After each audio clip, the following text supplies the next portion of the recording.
Okay, it's the end of the session. I'm here without a Rowdy. Rowdy is out with Laura going for a little bit of a walk because we might send Laura back here to work with him. She's our fearful animal specialist. If you hear stuff falling, it's nothing surreptitious. We just have a tree with a lot of big acorns that are falling. Anyways, this is Rowdy's roadmap to success. Now, Rowdy was very nervous, knowing that he's a nervous dog. We set him up for success. Now, remember, for you, I'd like you to set him up for success with a little exercise first before you do this. But I'd like you to start arranging to meet people outside. Now, what we did was we left a trail of treats on your sidewalk and then took a right and then to the grass. So what I'd like you to do is once a day, put a trail of treats. At the end of it, sometimes you have a neighbor, but the first 3 or 4 times there should be nobody there. But at the end, wherever the person's going to be sitting, I want you to take some shredded cheese, cheddar, Swiss is actually really good for dogs, it has a good aroma, and sprinkle it around a little bit, just a little area like that. So the dog's got to, and then lead Rowdy right to that. So he gets all these treats, and at the end he has to use his nose to find this cheese, and he's kind of emulating sniffing. And so we want to create a behavior pattern. So that sometimes I just come out, I go down, I get a whole bunch of treats, I go over to the grass right here, and I lick up a bunch of cheese. After about 3 or 4 times, then you can have I'd like you to recruit one of your neighbors. Now, he seems to do better with women than for men, from at least my limited observation, so you might want to start off with women. The women should be sitting in this on this curb facing away from the street. So I'm looking at your house right now, so it's facing into the street. And you're going to lead Rowdy up behind them. So Rowdy's going to walk down the sidewalk here and then take a right and come straight, or take a left and come straight towards you. And there's going to be a trail of treats. Give the person a handful of treats, and the person should try to avoid looking at him, talking to him, or petting him, or moving a lot. And then basically when Rowdy is kind of sniffing them, they should just be very still. Don't try to pet him or anything. Wait for him to sniff and walk away. Then they could take a single treat and hold it in their hand and hold it flat like this. Try to hold it at Rowdy's nose level or lower. Don't hold it higher. And don't hold it like this. Just hold it in your flat hand. And if you won't take it, that's okay. And some people might take a couple of times, but I think the more you practice this, eventually he's going to warm up to people faster and faster. So after they can give him a couple treats, or he feels relaxed and he's sniffed them a couple times, then either you, the handler, or the guest gives him a treat, and then they stand up. Now, I'd probably have the person, the first couple times, throw the treat towards the sidewalk so he kind of moves away from the person. Remember, increasing the distance will help the dog feel a little more confident. So the dog moves away, the person stands up, and then you guys walk around the block. And I'd like to have the guest having some treats with them, and every couple of steps, maybe in between every driveway, they ask Rowdy to sit, and if Rowdy sits, and they give him a treat. Remember, they try to get that treat within 2 seconds of him sitting. And then we get up and walk a little bit further. So Rowdy gets practice meeting people in an open space with distractions. There's a lot of positive reinforcement. After he gets enough treats, then he gets to go for a little bit of a walk. When he listens to people on the walk, he has good positive things happen to him. And then when they come back, then you can come and sit back here in your patio and practice social distancing. We gotta be safe for Corona. And if Rowdy's over there, make sure the person tries to sit and tries not to move their hands or talk too loud. And then give them a whole bunch of treats and have them just toss it. Now, what I like to do is I toss the treat halfway between you and the dog, or this person, the stranger and the dog. And when the dog comes and gets it, then after a while, maybe that's 50% of the way. Maybe after a while, and I'm tossing it 40%, 30%, 20%. Eventually, I'm just holding the treat out, and again, off to the sides is going to be more approachable, better for the dog. Never, you want to try to avoid front-facing or leaning over the dog, because that's going to make him feel intimidated. Something else you can do is teach Rowdy to catch if he doesn't already know how. The way I do this is I have somebody sitting on the floor next to the dog. I'm the dog. Somebody over there is throwing me the treat. Don't go 1, 2, because then the dog's like looking, and then it'll hit the hand. So you just toss it with one toss, with one arm raised, and try to toss it so well that all the dog has to do is open his mouth, and if it catches it, you could say a word, catch, or whatever it is. And if it hits the nose and falls on the ground, the person sitting here picks it up and then holds it. So the only way a dog gets it is snatching out of the air. That's their motivation. If you can teach Rowdy to catch, that's a wonderful game for him to get to play with people, because he gets to moderate however much distance between them, but he gets to engage with somebody, and we're using positive reinforcement. A lot of positives. Also, remember, exercising him before that will help. Now, remember, we talked about creative forms of exercise. The dog stairmaster, scent games, hiding treats around the house, feeding out of a snuffle mat, feeding out of an Omega Paw treat ball, and I would actually look for other treat dispensing toys and puzzles. The more that he has to work for his food, the more confident he's going to get. I just remember now, I forgot to ask you during the session, how many tricks does he know? Studies show that when a dog knows 10 or more tricks, it doesn't solve everything, but they achieve a certain level of confidence that helps insulate them from other things. So if Rowdy does not know 10 different tricks or commands, I would like you to start teaching him some. If Laura comes back, let Laura know. She can work on teaching him some tricks or commands, or we can send you videos on YouTube on how to do those. But try to make it a goal that we're going to teach both dogs a new trick every week for the next 8 weeks. And this helps you practice acting like a leader. It helps the dog see you acting like a leader. It boosts their self-esteem and confidence. It also gives you 8 or 9 different things you can do to distract the dog. The focus exercise I went over with you at the end of the session, if you can't remember that, if I don't have it linked above this video, then remind me and I can link it in there for you or send you a link to it. Okay, so we started off talking about exercise.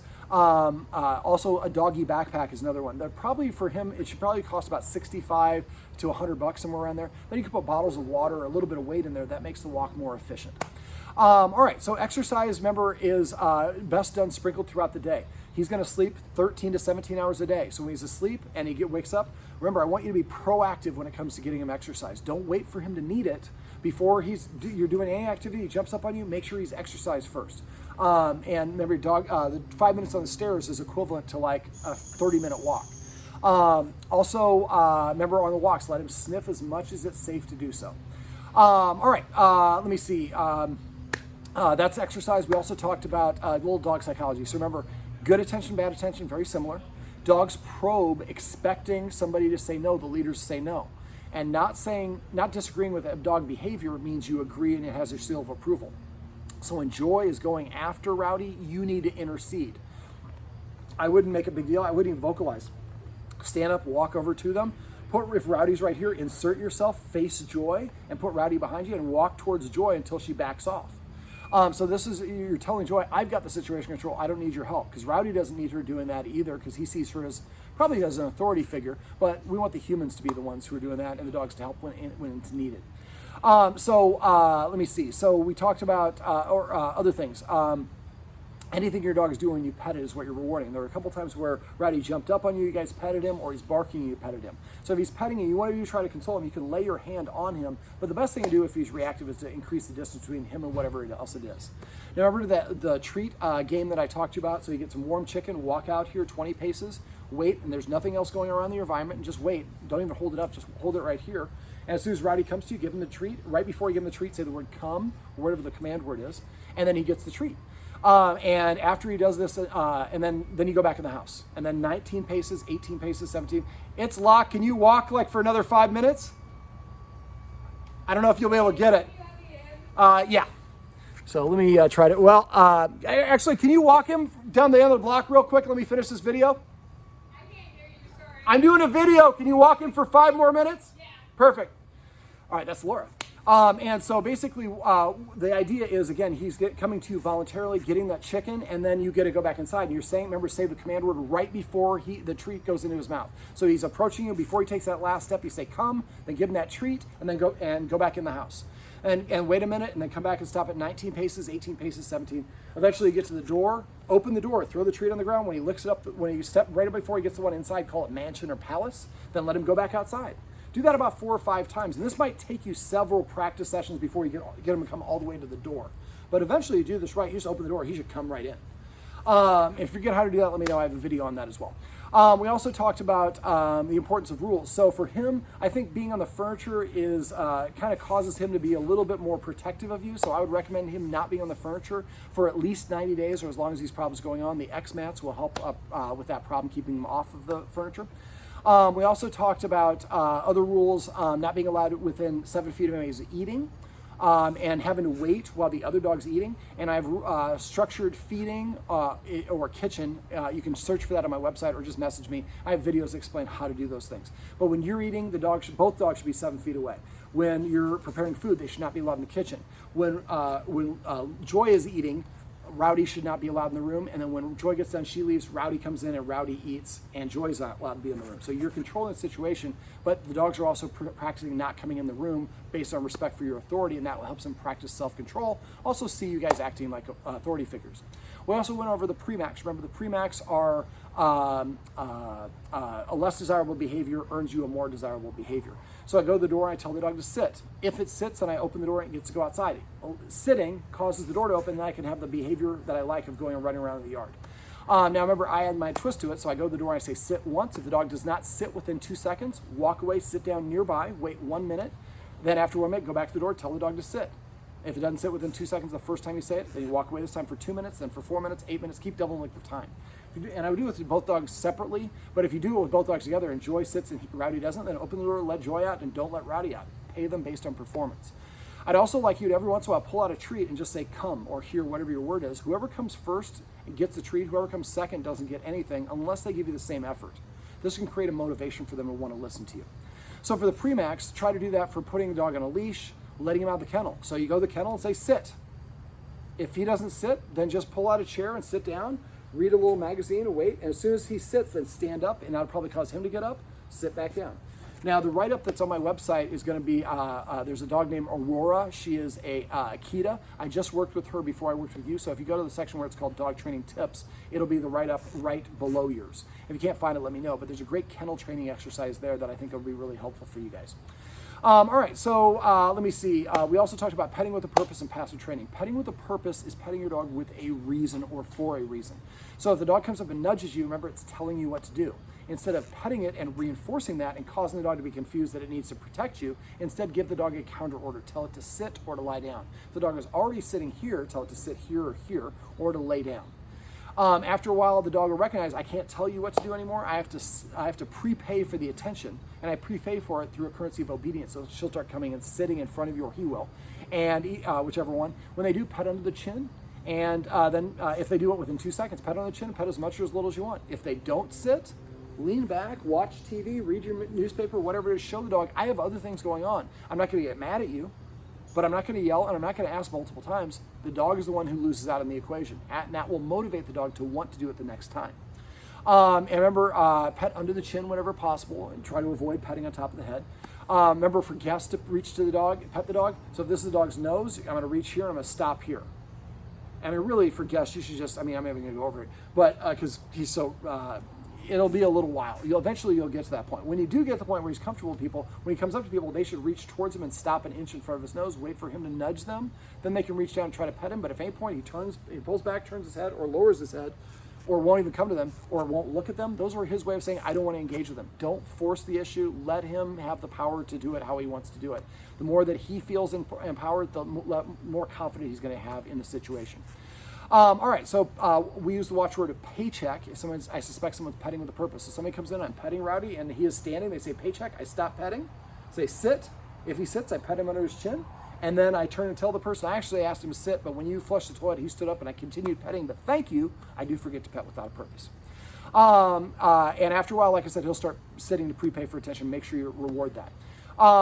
That'll increase his respect for you, boost his confidence, help him practice basic obedience, and make your pets more valuable. Also, make sure you celebrate that passive training. So every time he's coming towards you, before he takes that last step, say come and then pet him.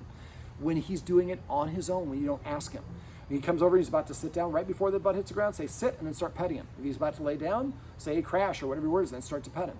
After a while, the dog starts to recognize sitting, coming, laying down. These are things that get my human's attention. Now remember, if he's doing things you don't want, you can use that negative punishment, leave the room. Now, when you come home, I don't want you to come in through that door. I want you to do that step-by-step thing that I went over. So when you come home, call David or just open the inside door, leave the outside door closed, and just wait for the dogs to settle down. It might take a couple minutes. It'll help if David or somebody exercises the dog first. Make sure they have 10 minutes to recover. Once they're settled, reach for the door handle. You pull your hand up and they'll get all wiggly, pull your hand back and let it go down, and then have a magazine or a cocktail or something. Maybe David will leave a cocktail out for you. And then you can just kind of hang out, relax, wait for the dogs to settle down. When the energy is calm, back to about a level 2 or 3 energy, then you reach for the handle. There'll be a whole bunch of this back and forth. Don't get frustrated. Expect it to take you 5, 10, 15 minutes before you can come in.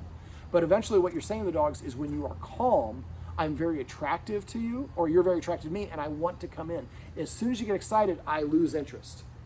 So you're going to do a lot of this back and forth, but eventually you reach for it and the dog stays calm, and then you take the next step. So the steps would be standing there waiting for them to calm down. Next step would be reaching, and at first reach to this side, then this side, then this side, and then eventually touching it. When I'm able to touch it, I'm going to jiggle it as much as I can to make all those sounds. And the dog stays seated, then I open it a little bit and close it and put my hand back down, then open it a little bit more, a little bit more, a little bit more. Sometimes the dogs are like, whatever, and they walk away. That's fine. Remember, excited is not happy. We want your dogs to practice being calm. All the activities that you do that they get really excited at, ask yourself, how can I make that the easiest version possible? Slice it in individual steps and practice step 1 over and over. Only when you're doing that do I go to step 2 and so on. All right, let me see. So use the watchword of celebrate to do passive training. So if you see the dog's about to walk over to the D-man, say, celebrate. And he's like, come, and then pets the dog. Or somebody says celebrate, remember you stop what you're doing, start petting the dog as soon as you can. If it's before the action, like they're a step away, you can say come. If they've already come, just pet them. Now, if you have problems getting the dogs to go to the dog bed, let me know. I'm happy to go share videos with you on that. The focus exercise, I will, again, try to link that. But if I don't, message me and I'm happy to link that for you. But practice that one because that'll really help. That becomes a nice, powerful way for you to redirect the dog's attention away from you. All right, well, this is, now if you have any other questions or things that stop working, make sure you let me know. And it's gonna be a roller coaster. You have good days and bad days, and that's okay. That's part of the process, so expect them and don't get frustrated if you have a bad day, because that's part of it. We actually learn more from failures than we do from success. All right, call me if you have any questions. I don't care how long it is after the session. I'm here for you, and like I said, I'm more than happy to send Laura out. I think she's building a good rapport with him right now, and she's really talented, so I'd really like to have us come back and really build this confidence up to the point where you don't have it as an issue at all. All right, well, this is Rowdy's Roadmap to Success. Remember, everything you do trains a dog, only sometimes you mean it.